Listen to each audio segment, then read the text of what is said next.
The United States was founded on July 4th, 1776, in resistance to the hegemonic, despotic, tyrannical rule of King George III and the abuse against the colonies. And most of the British Parliament was against going to war with their fellow Englishmen because the king was unpopular there as well. It was known that he was a German king, his father being brought over to rule England. These people could barely speak English. Nothing against Germans, but you don't see me going over to Germany to rule them. The very essence of July 4th and 1776 is resistance to the disgusting House of Windsor. They didn't get that name until around World War I, because before that they were known as the Saxe-Coburg-Gothas. Notice that we hear their names. Prince William.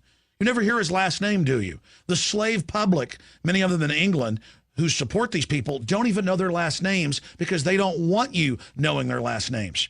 3 times in the last 3 years, the Parliament in Canada hasn't done what the Queen of England wants, so she suspended them, shut down the Parliament. Happened in the late 70s in Australia. This is a tyrannical group pushing eugenics, population reduction, all the carbon taxes. Prince Philip, the Queen's husband, another German royal prince, is a supporter of eugenics. His cousin, who was the prince married to the Queen of the Netherlands, unadmitted Nazi, unadmitted eugenicist. The point is, these are the most filthy, degenerate people you can imagine. She owns more than half of Canada, more than half the land in England. So anytime you see some mind-numb zombie talking about how exciting the wedding is or how they watched it, you're watching a bunch of twitly, inbred idiots that can't even dress themselves and have valets. And until just a few decades ago, they try to keep it quiet. They have people that wipe their butts for them, groom the stool.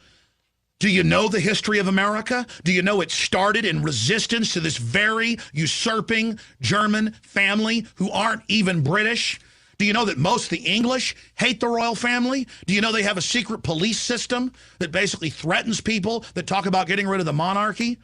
Do you know that Princess Diana on record told her butler and others that made a videotape saying Prince Charles has threatened me, he's going to kill me in a fake auto accident? These people are absolutely anathema. And the servile folks that have been raised to worship these people and all the little old ladies that think it's cute, well, that's why we're enslaved. That's why our country's bankrupt. That's why we're going to hell in a handbasket, because you've forgotten what it is to be an American, or perhaps you were never even taught. But now you're going to learn what it's like to be a subject, a slave.